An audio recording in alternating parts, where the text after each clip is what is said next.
Bharatiya Janata party, Bharatiya Janata party, Shri Narendra Modi ji, Shri Narendra Modi ji, Shri Narendra Modi ji. आज के इस विशाल विजय सभा में मंच पर उपस्थित हम सबके प्रिय नेता, भारत के यशस्वी प्रधानमंत्री सम्माननीय श्री नरेंद्र मोदी जी, मंचस्थ हमारे सभी वरिष्ठ नेता और यहां इतनी बड़ी संख्या में एकत्र आए, जोश से भरे हुए, ओतप्रोत होते हुए विजय के इस सभा में अपना योगदान करने के लिए दूर दूर से आए, आप सबकी ओर से और मैं अपनी ओर से और भारतीय जनता पार्टी के करोड़ों कार्यकर्ताओं की ओर से हम अपने यशस्वी प्रधानमंत्री श्री नरेंद्र मोदी जी का हार्दिक अभिनंदन करते हैं, स्वागत करते हैं।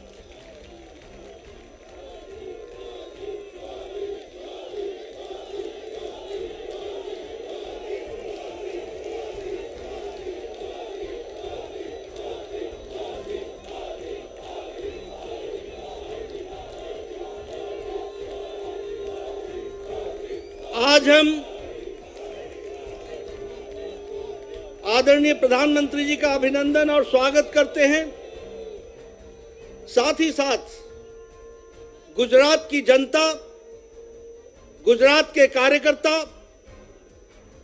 और तमाम कार्यकर्ता जो इस चुनाव में हिमाचल प्रदेश में, दिल्ली में लगे, उन सबको भी मैं तहे दिल से बहुत बहुत बधाई देता हूं और उनका भी अभिनंदन करता हूं।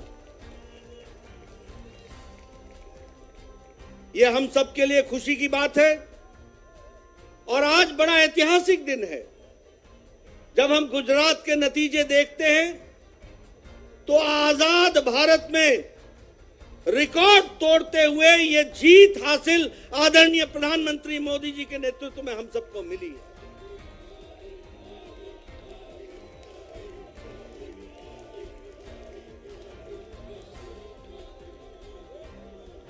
इस प्रचंड ऐतिहासिक जीत ने इस बात को स्पष्ट कर दिया है जिसकी नींव आदरणीय प्रधानमंत्री जी ने भारत की राजनीति में रखा है, और वह है विकासवाद, विकास की कहानी। सबका साथ, सबका विकास, सबका विश्वास और सबका प्रयास, इस मूल मंत्र को लेकर जिस अथक प्रयास के साथ आदरणीय प्रधानमंत्री जी ने गुजरात की जनता, देश की जनता की सेवा की है, वह हमको प्रचंड जीत में दिखाई देती है। हम जानते हैं कि विकास के साथ साथ कल्याणकारी नीति, गांव, गरीब, वंचित, पीड़ित, शोषित, दलित, समाज के अंतिम पायदान पर खड़ा व्यक्ति, उन सब के लिए जो आपने नीतियां बनाई, जो आपने कार्यक्रम बनाए, जो उनके दुख दर्द को समझा, जो उनके आंसुओं को पोंछने का आपने काम किया, उस गरीब के घर में रोटी मिल सके इसकी व्यवस्था की, उसके घर में अच्छा सा शौचालय हो जाए और वो जीवन इज्जत के साथ जी सके, इसलिए परिवर्तन आपने ला करके दिखाया है।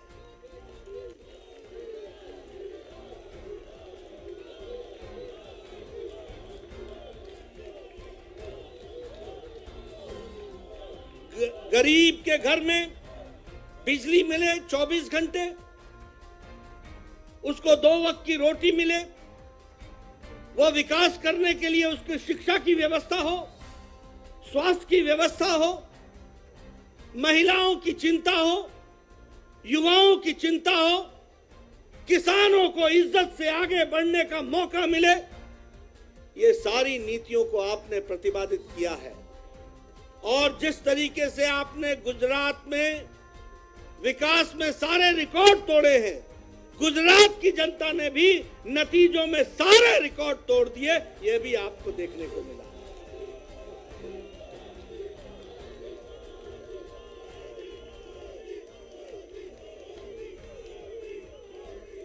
हमें मालूम है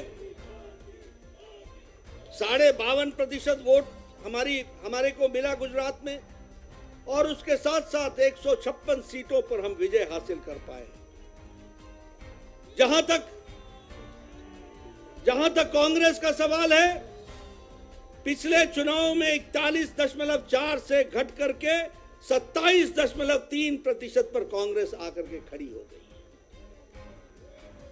एक तरीके से उनका वंशवाद, परिवारवाद, अकर्मण्यता और गैर जिम्मेदाराना विपक्ष, यह सब मिलाकर के उनकी स्थिति इस तरीके की बनाता है। मैं यह भी कहना चाहता हूं, एक नई पार्टी आई गुजरात का अपमान करने के लिए। वो नई पार्टी क्या करती थी?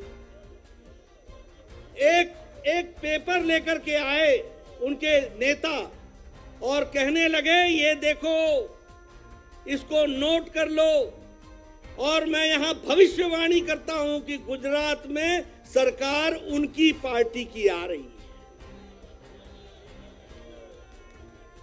ऐसा गैर जिम्मेदाराना पार्टी का नेता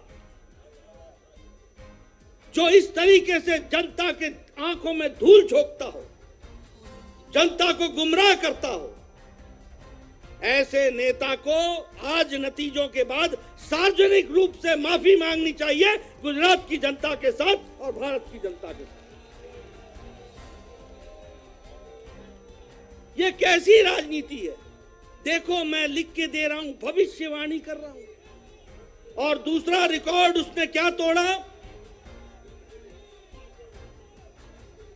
और दूसरा रिकॉर्ड क्या तोड़ा कि आजाद भारत में आज दिन तक ऐसा कोई नेता नहीं हुआ जो बोर्ड लेकर के चलता हो कि मैं कट्टर ईमानदार हूं। बोर्ड लेकर के ऐसे अपने बारे में बताने की आवश्यकता पड़ जाए, आप समझ सकते होंगे कि ये कितने कट्टर बेईमान हैं। मैं आदरणीय प्रधानमंत्री जी ने हम सबका मार्गदर्शन करना है, मैं अधिक समय नहीं लूंगा, लेकिन मैं फिर से गुजरात में जो हमें सफलता आपने दिलाई और आपके नेतृत्व में हमें मिला है, और जिस हर्षोल्लास के साथ सारा देश हर्षोल्लास के साथ है, मैं आपको भी बधाई देता हूं और आदरणीय मोदी जी का अभिनंदन करता हूं, स्वागत करता हूं।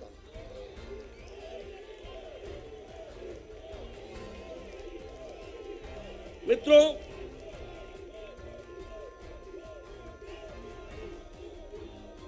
मैं हिमाचल प्रदेश के बारे में भी कहना चाहता हूं।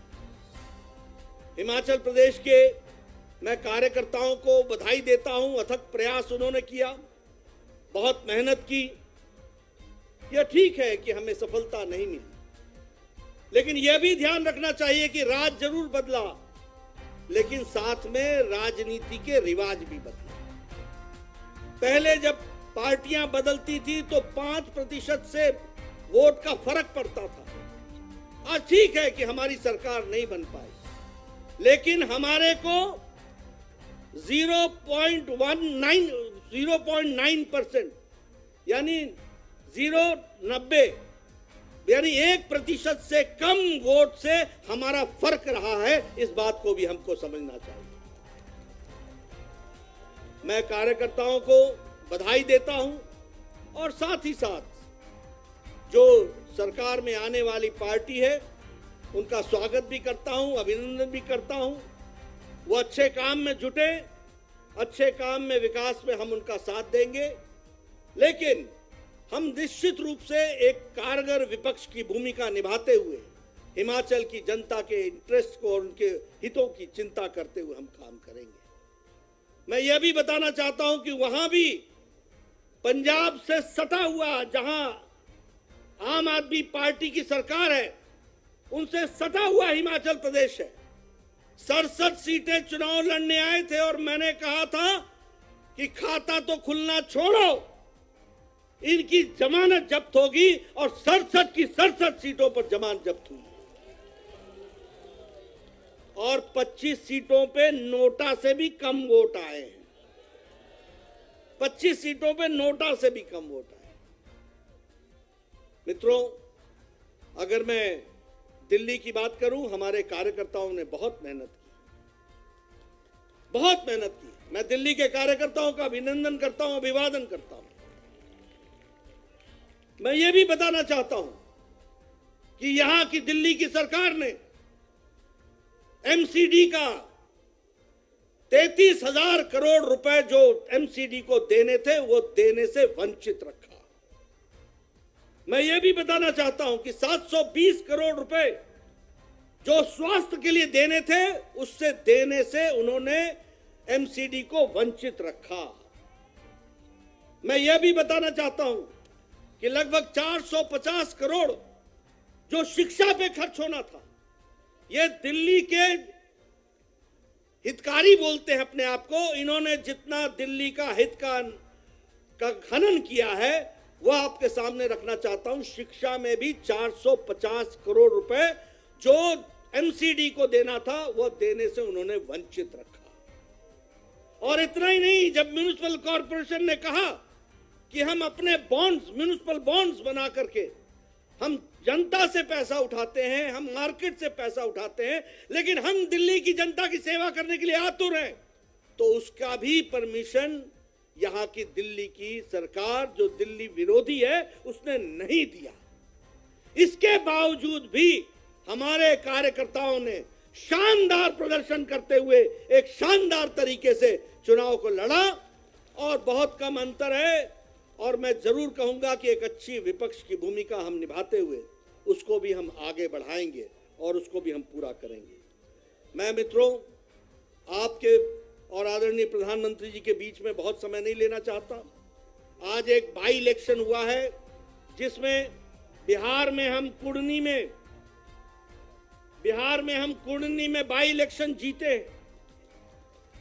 यह चुनाव जब से जनता दल यूनाइटेड हमसे अलग हटी और महागठबंधन में गई और ये कहते थे कि अब ये गठबंधन का कोई तोड़ नहीं है, इस महागठबंधन को भी दूसरी बार हराते हुए कुर्नी की भी विधानसभा भारतीय जनता पार्टी ने एक तरफा जीती। ये बिहार के आने वाले नतीजों के बारे में इंगित करता है, बिहार के आगे के चुनाव के बारे में इंगित करता है। ये दूसरा चुनाव है जब नीतीश जी आरजेडी से मिल गए और कहा कि ये तो अब बड़ा भारी कास्ट का अलायंस होगा। हम इनको भी ये बता देना चाहते हैं कि आदरणीय मोदी जी के नेतृत्व में चाहे उत्तर प्रदेश हो चाहे बिहार हो, मैथमेटिक्स नहीं चलता, केमिस्ट्री चलती है, प्यार चलता है और लोग विकास को वोट देते हैं, आदरणीय प्रधानमंत्री जी को वोट देते हैं। मित्रों, हम इसी तरीके से आगे बढ़ेंगे। आज आपके और प्रधानमंत्री जी के बीच में ज्यादा समय न रहता हुआ, आज सच में ऐतिहासिक दिन है जिस दिन आजादी के बाद गुजरात में हमने सारे रिकॉर्ड आदरणीय प्रधानमंत्री जी के नेतृत्व में तोड़े। और मित्रों, ये भी याद रखना कि प्रधानमंत्री जी ने जितनी अथक मेहनत चुनाव में करते हैं वो हम सब के लिए अनुकरणीय है, वो हम सब के लिए दिशा देता है, वो हम सबको बताता है कि किस तरीके से भारत की जनता को आगे बढ़ाने के लिए आदरणीय प्रधानमंत्री जी दिन रात काम करते हैं। मैं इन्हीं शब्दों के साथ पुनः उनका हार्दिक अभिनंदन करता हूं, स्वागत करता हूं और उनका जो मार्गदर्शन हमको मिलेगा, मैं विश्वास दिलाता हूं कि भारतीय जनता पार्टी के करोड़ों कार्यकर्ता आपके रास्ते पर चलेंगे और आपके माध्यम से देश को आगे बढ़ाने में अपना योगदान करेंगे। इन्हीं शब्दों के साथ बहुत बहुत धन्यवाद। भारत माता की, भारत माता की।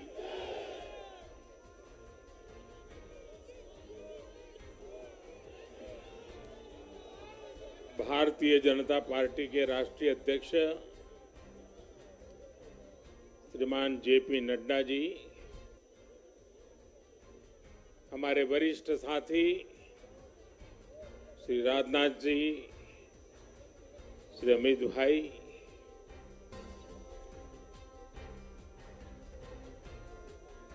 सभी प्यारे साथियों, मैं सबसे पहले जनता जनार्दन के सामने नतमस्तक हूं।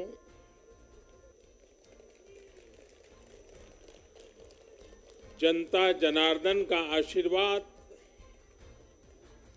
अभिभूत करने वाला है।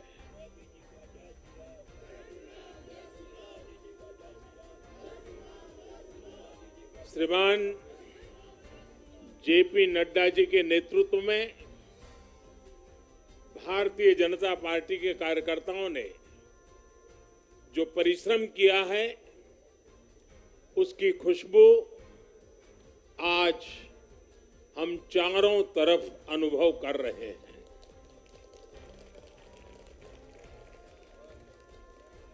जहां भारतीय जनता पार्टी प्रत्यक्ष नहीं जीती,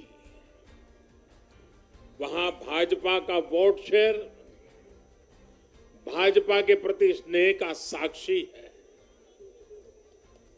मैं गुजरात और हिमाचल और दिल्ली और जनता का बहुत विनम्र भाव से आभार व्यक्त करता हूं।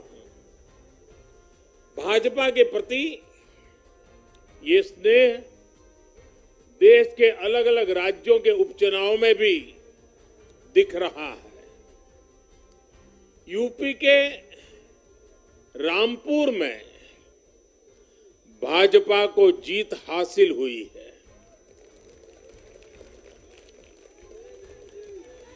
बिहार के उपचुनावों में भाजपा का प्रदर्शन आने वाले दिनों का स्पष्ट संकेत कर रहा है। मैं आज चुनाव आयोग का भी अभिनंदन करता हूं, उनका आभार व्यक्त करता हूं। और ये चुनाव के दरमियान एक बहुत बड़ी बात जिसकी चर्चा होनी चाहिए थी, जहां तक मेरी जानकारी है, एक भी पोलिंग बूथ में रीपोलिंग करवाने की नौबत नहीं आई है।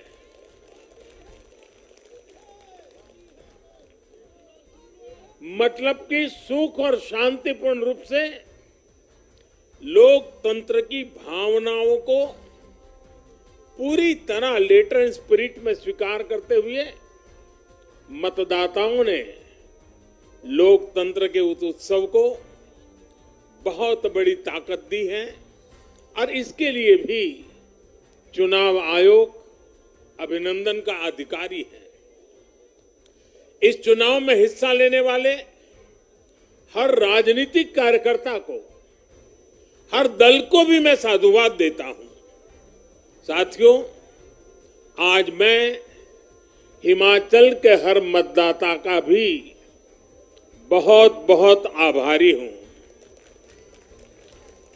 जैसे अभी नड्डा जी बता रहे थे, हिमाचल के चुनाव में 1% से भी कम अंतर से ये हार जीत का फैसला हुआ है। 1% से भी कम।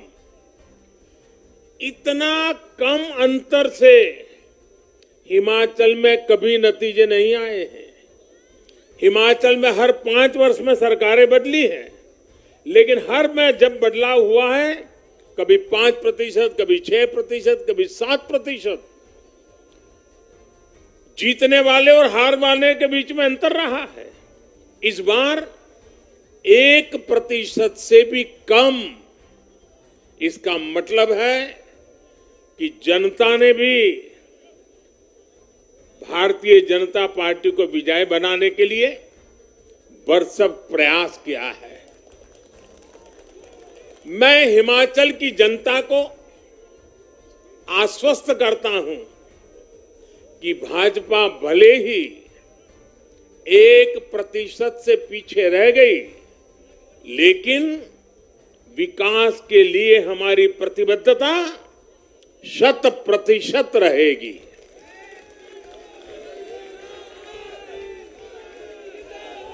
हिमाचल से जुड़े हर विषय को हम पूरी मजबूती से उठाएंगे और केंद्र सरकार के द्वारा हिमाचल की प्रगति का जो उसका हक है, उसमें भी कभी हम कमी नहीं आने देंगे। अभी जो मैंने दिल्ली का वर्णन सुना कि किस प्रकार से दिल्ली कॉरपोरेशन को विफल करने के इरादे से जनता के साथ धोखा किया गया, ये काम हम नहीं करते हैं। हम हिमाचल की प्रगति के लिए भी भारत सरकार की प्रतिबद्धता वैसी ही बनी रहेगी। साथियों, बीजेपी को मिला जन समर्थन इसलिए भी महत्वपूर्ण है क्योंकि ये ऐसे समय में आया है जब भारत अमृत काल में प्रवेश कर चुका है। ये दिखाता है कि आने वाले 25 साल सिर्फ और सिर्फ विकास की राजनीति के ही है। भाजपा को मिला जन समर्थन नए भारत की आकांक्षाओं का प्रतिबिंब है। भाजपा को मिला जन समर्थन भारत के युवाओं की युवा सोच का प्रकटीकरण है। भाजपा को मिला जन समर्थन गरीब, दलित, वंचित, पिछड़े, शोषित, आदिवासियों के सशक्तिकरण के लिए है। लोगों ने भाजपा को वोट दिया क्योंकि भाजपा का हर सुविधा को प्रत्येक गरीब, मध्यम वर्गीय परिवार तक जल्द से जल्द पहुंचाना चाहती है। लोगों ने भाजपा को वोट दिया क्योंकि भाजपा देश के हित में बड़े से बड़े और कड़े से कड़े फैसले लेने का दम रखती है।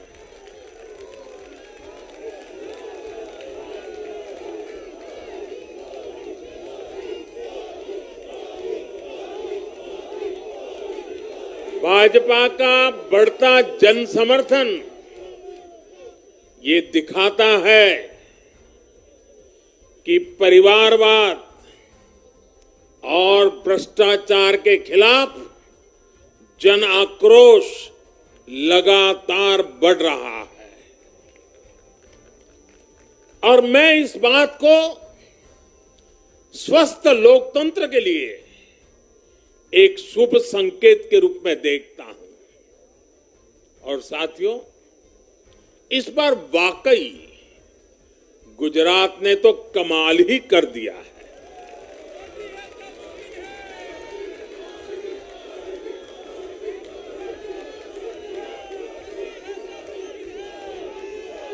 मैं नड्डा जी सहित सभी भाजपा कार्यकर्ताओं को बधाई देता हूं और विशेष रूप से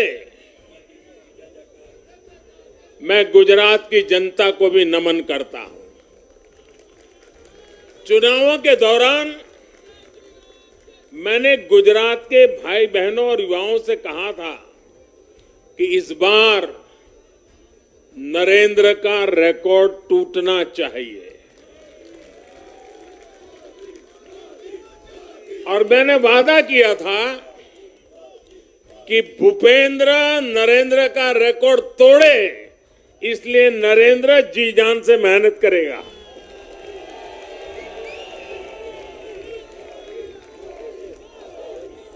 और गुजरात की जनता ने तो रिकॉर्ड तोड़ने में भी रिकॉर्ड कर दिया। उसने गुजरात की स्थापना से लेकर के अब तक सारे रिकॉर्ड तोड़ दिए। गुजरात के इतिहास का सबसे प्रचंड जनादेश भाजपा को देकर गुजरात के लोगों ने नया इतिहास बना दिया है।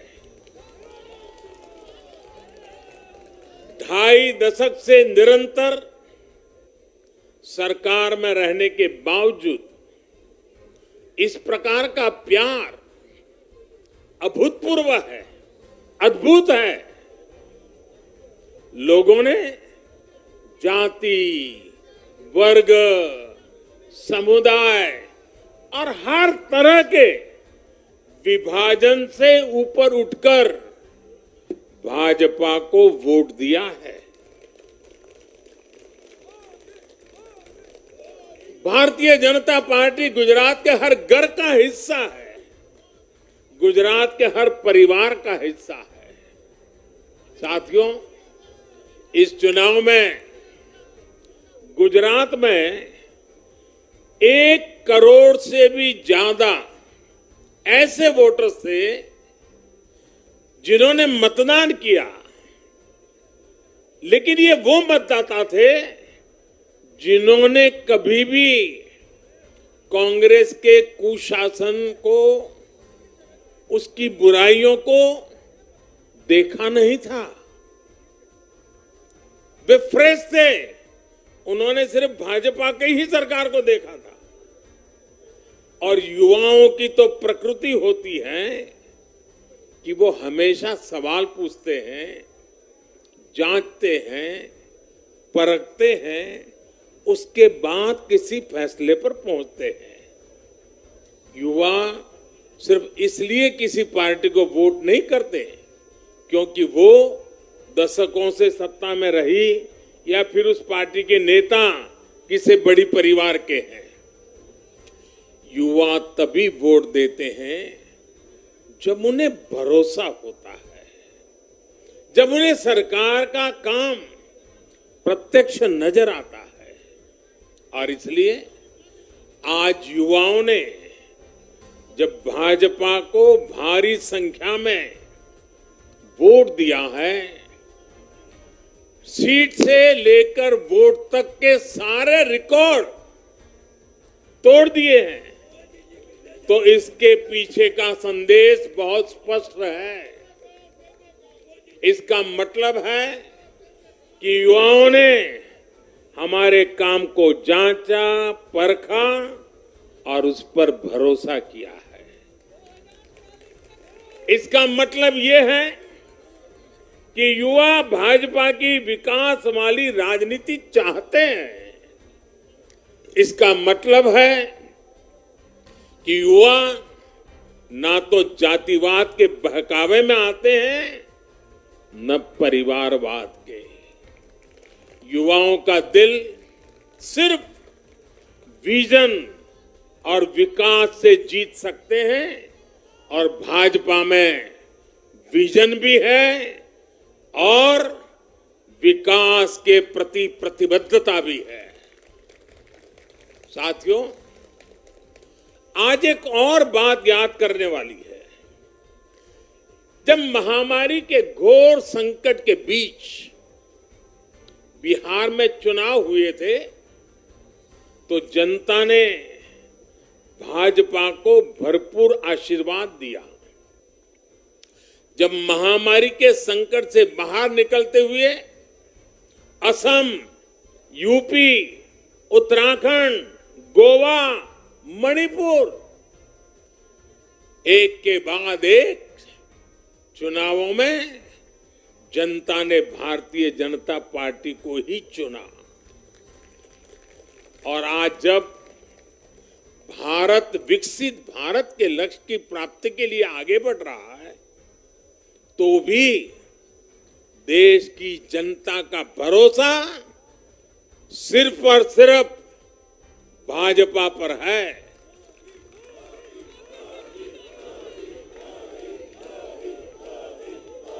मैं बड़े बड़े एक्सपर्ट्स को भी ये याद दिलाना चाहता हूं कि गुजरात के इस चुनाव में भाजपा का आह्वान था विकसित गुजरात से विकसित भारत का निर्माण। गुजरात के नतीजों ने सिद्ध किया है कि सामान्य मानवी में विकसित भारत के लिए कितनी प्रबल आकांक्षा है। संदेश साफ है, जब देश के सामने कोई चुनौती होती है तो देश की जनता का भरोसा भाजपा पर होता है। जब देश पर कोई संकट आता है तो देश की जनता का भरोसा भाजपा पर होता है। जब देश बड़े लक्ष्य तय करता है तो उनकी प्राप्ति के लिए देशवासियों का भरोसा भाजपा पर होता है। जब देश की आकांक्षाएं चरम पर होती हैं तो भी उनकी पूर्ति के लिए देश की जनता का भरोसा भाजपा पर ही होता है। साथियों, भाजपा के आज हम जहां पहुंचे हैं, राज्यों में हो, स्थानीय स्वराज्य की निकायों में हो या केंद्र में हो, ये ऐसे ही नहीं पहुंचे हैं। 5 पीढ़ियां जनसंघ के जमाने से तपस्या करते हुए परिवार के परिवारों खपते रहे, तब जाकर के ये दल बना है, तब जाकर के हम यहां पहुंचे हैं।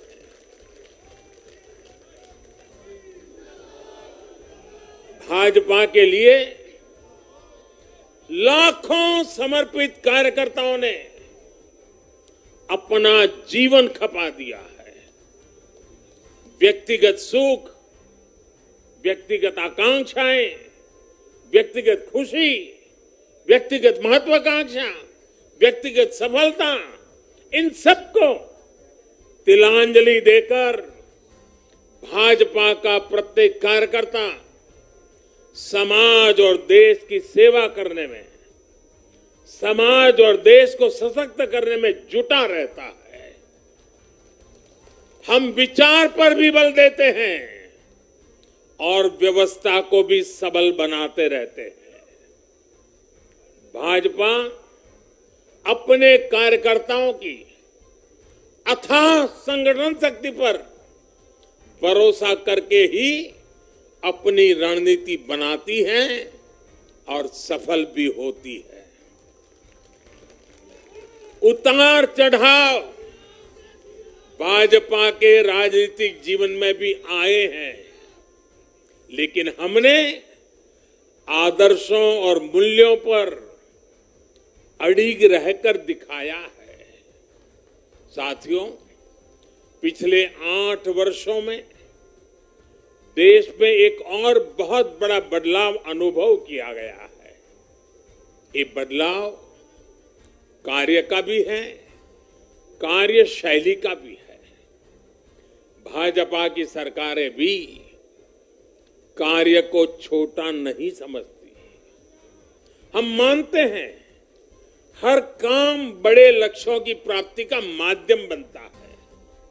इसलिए भाजपा की सरकारों ने गरीबों के लिए पक्के घर, शौचालय, गैस कनेक्शन, बिजली कनेक्शन, नल से जल, बैंक में खाते, मुफ्त इलाज, मुफ्त भोजन, इंटरनेट, ऐसी बेसिक सुविधाओं पर फोकस किया है।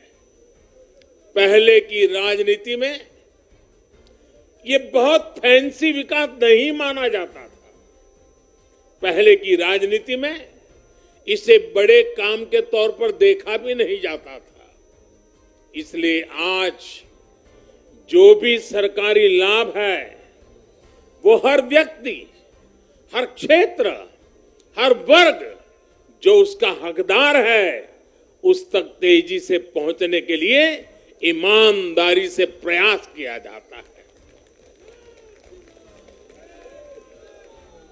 पूरा का पूरा पहुंचे, इसके लिए टेक्नोलॉजी का भी भरपूर उपयोग किया जाता है। किस क्षेत्र, किस वर्ग, किस समुदाय में कितने वोट हैं, इस आधार पर न हम देश चलाते हैं, न राज चलाते हैं, न सरकारें चलाते हैं। और हमें आज इस बदली हुई राजनीति के सकारात्मक नतीजे भी देखने को मिल रहे हैं। आज बड़े बड़े एक्सपर्ट भी ये कह रहे हैं कि भारत में गरीबी कम हो रही है।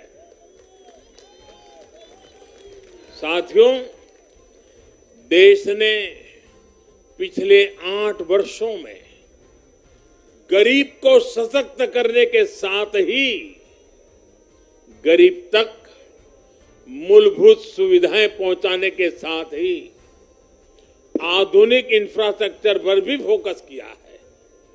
रोड हो, रेल हो, एयरपोर्ट्स हो, टनल्स हो, सोलर पावर प्लांट हो, स्टेडियम हो, ऑप्टिकल फाइबर नेटवर्क हो, जो भी हो, सबसे उत्तम हो, सबसे श्रेष्ठ हो, ये आकांक्षा लेकर आज भारत चल रहा है। और साथियों, मैं एक और बात आपको याद दिलाना चाहूंगा। हम सिर्फ घोषणा करने के लिए घोषणा नहीं करते, हम राष्ट्र निर्माण के व्यापक मिशन के लिए निकले हुए लोग हैं। इसलिए सिर्फ 5 वर्ष के राजनीतिक नफा नुकसान को देखते हुए हम कोई भी घोषणा नहीं करते। हमारी हर घोषणा के पीछे एक दूरगामी लक्ष्य होता है, एक रोड मैप होता है। ये बात स्पष्ट है कि देश आज शॉर्टकट नहीं चाहता। देश का मतदाता आज इतना जागरूक है कि क्या उसके हित में है, क्या उसके अहित में है, वो अच्छी तरह जानता है। देश का वोटर जानता है कि शॉर्टकट की राजनीति का कितना बड़ा नुकसान देश को उठाना पड़ेगा। आज देश में कोई संशय नहीं कि अगर देश रहेगा, देश समृद्ध होगा, तो सबकी समृद्धि तय है।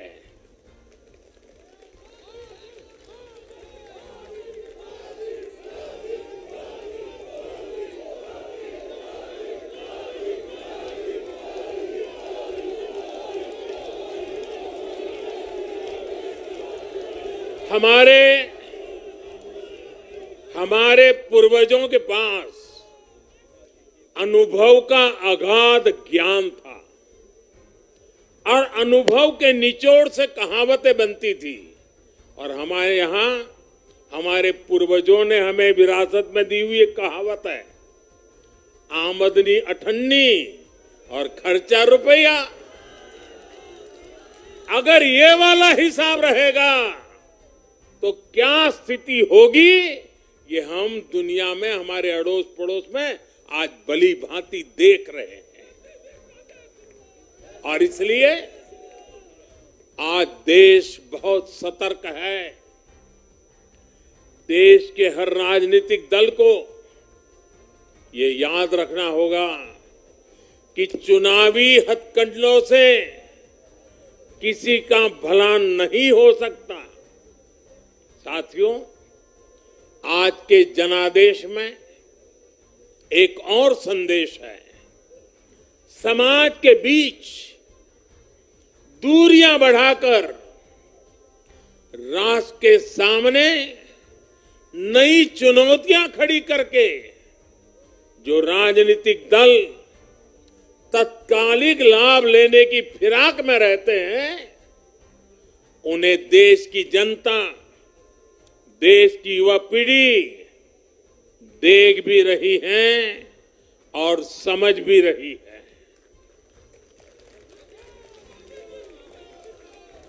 भारत का भविष्य फॉल्ट लाइंस को बढ़ा करके नहीं, फॉल्ट लाइंस को गिरा कर ही उज्जवल बनेगा। कभी भाषा की दीवार, कभी रहन सहन, कभी क्षेत्र, कभी खान पान, कभी ये वर्ग, कभी वो वर्ग। लड़ने के लिए तो सैकड़ों वजह हो सकती हैं, लेकिन जुड़ने के लिए एक वजह ही काफी है। ये मातृभूमि, ये धरती, ये देश, ये हमारा भारत।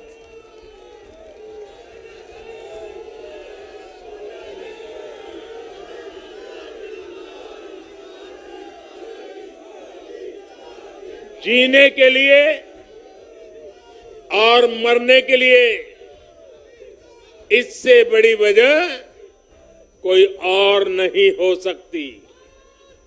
इसलिए हमें देश प्रथम, इंडिया फर्स्ट की भावना के साथ आगे बढ़ना है। साथियों, मुझे खुशी है कि आज भारत के गांव हो या शहर,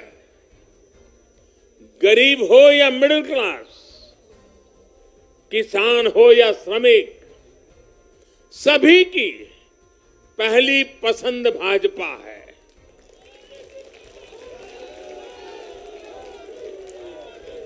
भाजपा को गुजरात के आदिवासी क्षेत्रों का भी अभूतपूर्व आशीर्वाद मिला है। और मुझे अभी जो जानकारी बताई गई, एससी एसटी की गुजरात में करीब 40 सीटें आरक्षित है। 40 में से 34 सीटें थम्बिंग मेजोरिटी से भारतीय जनता पार्टी जीती है।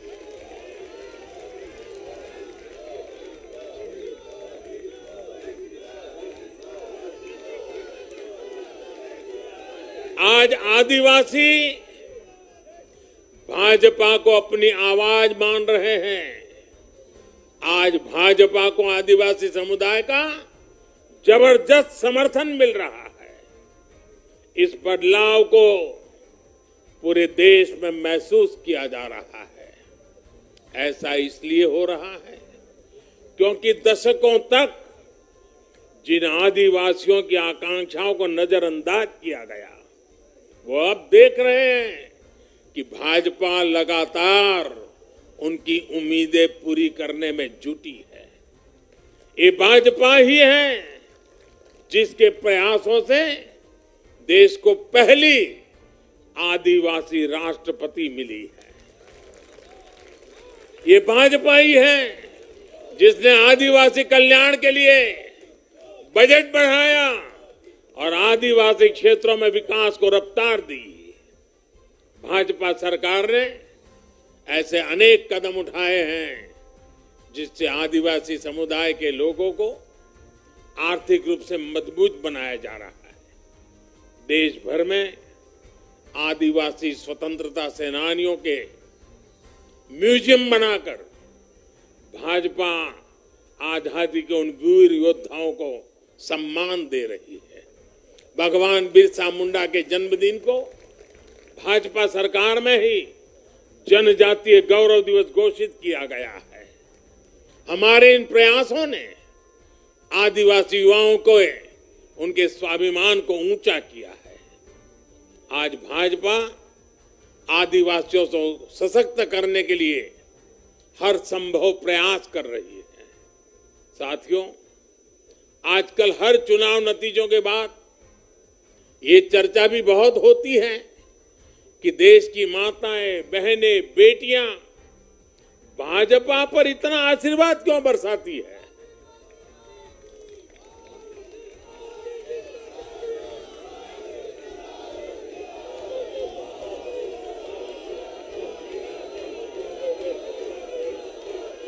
अगर कोई ईमानदारी से आत्मचिंतन करे तो ये पाएगा कि आजादी के बाद से पहली बार आज देश में एक ऐसी सरकार है जो महिलाओं की समस्याएं, उनकी चुनौतियां, उनकी आवश्यकताएं उनकी आकांक्षाएं उसे समझने का लगातार प्रयास कर रही है और उसके अनुसार काम की योजना बनाती है।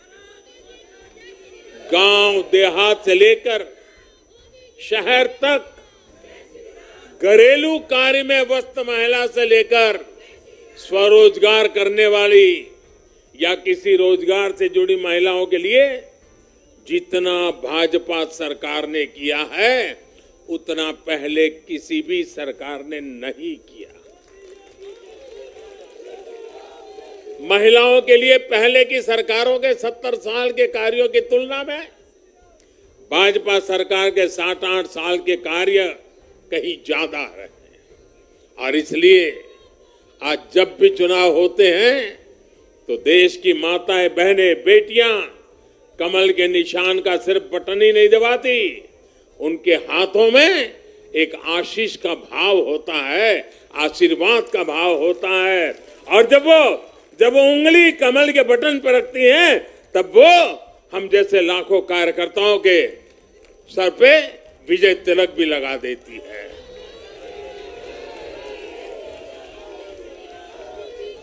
महिलाओं के मुद्दे भाजपा के लिए चुनावी मुद्दे नहीं है, बल्कि भाजपा की हर योजना का वो प्राण तत्व है।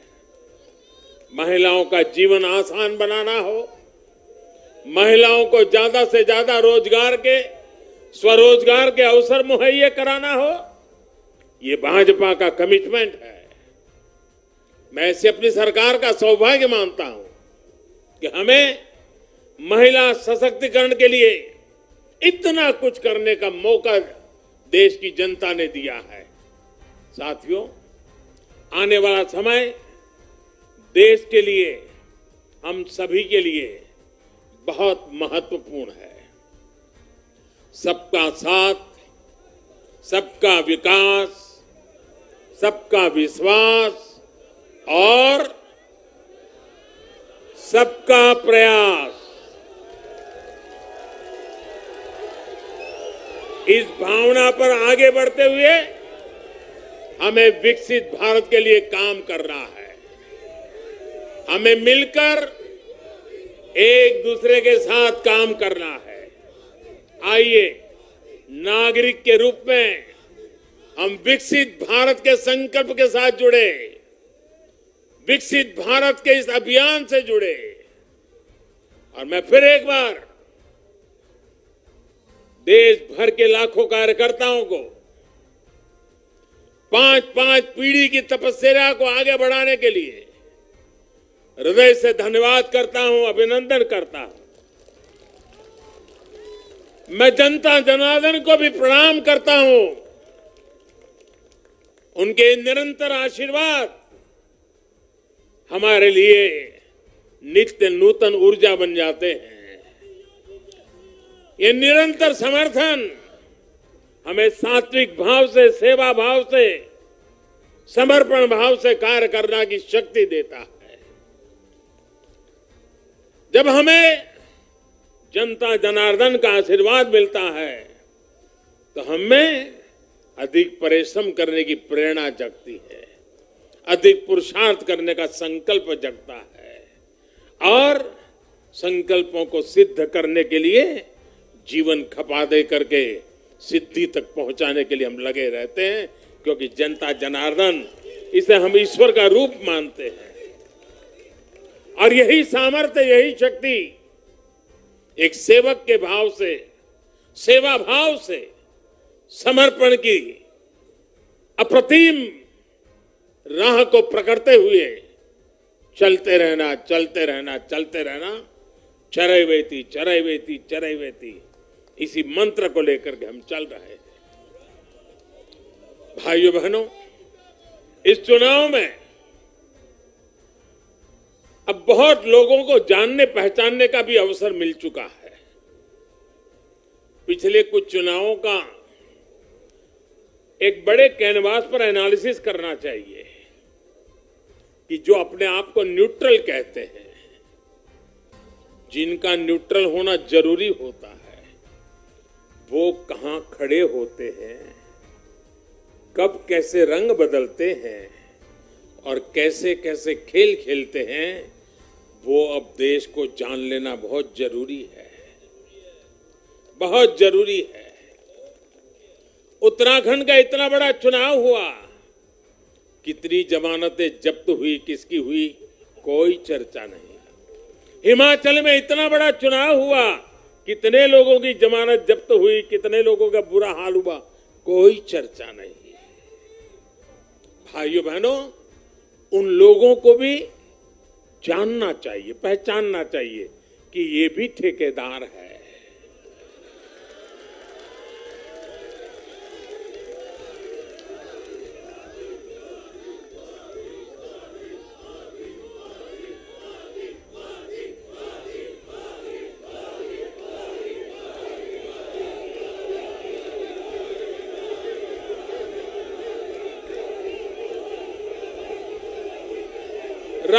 राजनीति में सेवा भाव से एक मूक सेवक की तरह काम करना, वो जैसे डिस्क्वालिफिकेशन माना जा रहा है। क्या नौबत आई है, ये कैसे नए मापदंड लगाए गए हैं। अब देखिए, मुझे खुशी हो रही है कि हमारे गुजरात के सीएम भूपेंद्र भाई पटेल करीब करीब 2 लाख वोटों से जीते हैं। असेंबली सीट पे, लोकसभा में भी कोई 2 लाख से जीते तो बहुत बड़ी बात मानी जाती है। असेंबली में करीब करीब 2 लाख वोट से जीतना, लेकिन ठेकेदारों का, उनका तराजू कुछ और है। और इसलिए भाइयों बहनों, हमें निरंतर विपरीत इन जुल्मों के बीच में आगे बढ़ना है। हमें अपनी सहन शक्ति को बढ़ाना है, हमें अपनी समझ शक्ति को बढ़ाना है, और हमें हमारे सेवा भाव का विस्तार भी करना है, हमारे सेवा भाव की गहराई भी बढ़ानी है, और सेवा भाव से ही जीतना है। क्योंकि जो जहां बैठा है वो बदलने वाला नहीं है, उसका इरादा नेक नहीं है जी। और इसलिए हमारी कसौटी है, हर पल हमारी कसौटी है। और मैं तो कभी कभी मानता हूं, और खास करके 2002 के बाद मैं विशेष रूप से मानता हूं, शायद मेरे जीवन का कोई पल ऐसा नहीं गया, कोई कदम ऐसा नहीं रहा जिसकी धज्जियां न उड़ा दी गई हो, जिसकी आलोचना नहीं, धज्जियां उड़ा देना, बाल नोच लेना। लेकिन इसका मुझे बहुत फायदा हुआ, क्योंकि मैं हमेशा सतर्क रहा। हर इस प्रकार की बुरी प्रवृत्ति से कुछ न कुछ सकारात्मक खोजता रहा, खुद में बदलाव लाता रहा, सीखता गया, बढ़ता गया। और जिन लोगों को चारों तरफ से उछालने वाले लोग रहते हैं, कंधे पर बिठा करके नाचने वाले लोग रहते, उनसे सुधरने की भी संभावना नहीं होती है। वो तो जो है वहां से भी बिगड़ेंगे। और इसलिए आलोचनाओं ने भी हमें बहुत सिखाया है।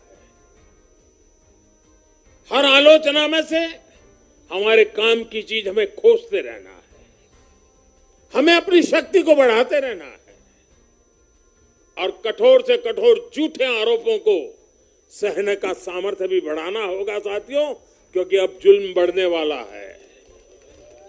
अब मान के चलिए, मुझ पर भी बढ़ने वाला है, आप सब पर भी बढ़ने वाला है, क्योंकि ये सहन नहीं कर पाएंगे, ये पचा नहीं पाएंगे। और उसका जवाब यही है, हमें अपनी सहन शक्ति बढ़ाना है, हमें अपनी समझदारी का विस्तार करना है, हमें अधिक से अधिक लोगों को समावेश करने की दिशा में अपने हाथ चौड़ा करके लोगों को स्वीकारना है, स्वागत करना है। सकारात्मक रास्ता, सेवा भाव का रास्ता, समर्पण का रास्ता, यही मार्ग हमने चुना है, वही मार्ग हमको यहां पहुंचाया है, और आगे भी हमारे पुरुषार्थ से परिश्रम से देश की आकांक्षाओं वाला ये देश भी बनेगा। 2047 जब हिंदुस्तान आजादी के 100 साल मनाएगा, विकसित भारत हमारे नौजवानों के हाथ में हम देके जाएंगे। दोस्तों बोलिए भारत माता की, भारत माता की, भारत माता की। बहुत बहुत धन्यवाद।